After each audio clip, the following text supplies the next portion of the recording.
Huwag niyo muna kami susubuhin. Kailangan pa namin. 1, 2, 3! 1, 2! Una kami lahat!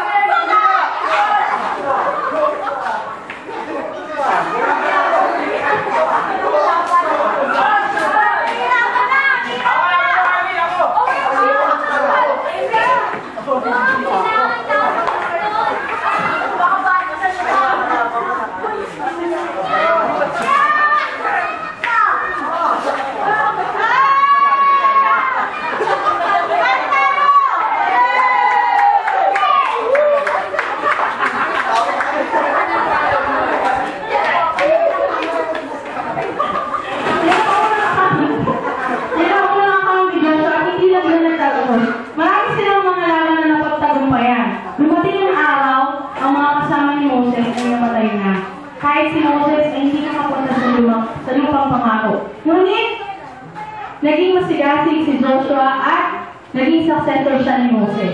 Isang araw, nang kanila lang nakita ang lupang pangako, Joshua! Maganda siguro magpadala tayo ng 2 ticket upang malaman ang lugar na yun. Ingat pa diba? Kailangan namin kayo. Puntahan niyo ang pinangakong lugar ng ating Panginoong Yahweh.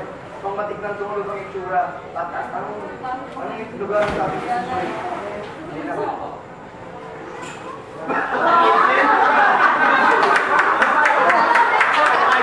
Si Rahab?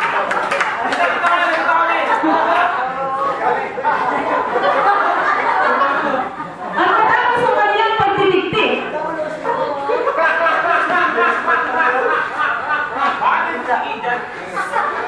Siguro, maaari na tayo tumuli doon.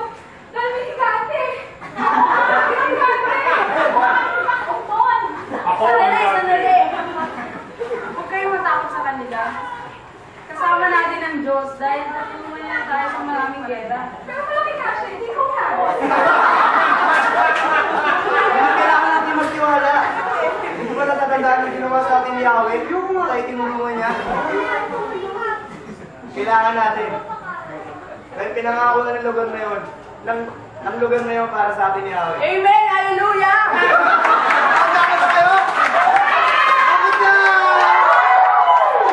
at sila ngayon ang tagumpay at nawapan nila ang lupang pangako. Maraming salamat po! Praise the Lord, people. Pilan, buo naman ang ating mga hatol dyan. Ayan, buo naman ang mga hatol. People, palakpakan muna natin ang Panginoon sa buhay ng Job Team. Palakpakan natin ang Panginoon. Amen. Palakpakan natin ang Panginoon doon sa group na Gideon Team. And of course, palakpakan natin ang Panginoon sa group ng Joshua Team. People, bibigay ko po kay Pilan kung sino po simula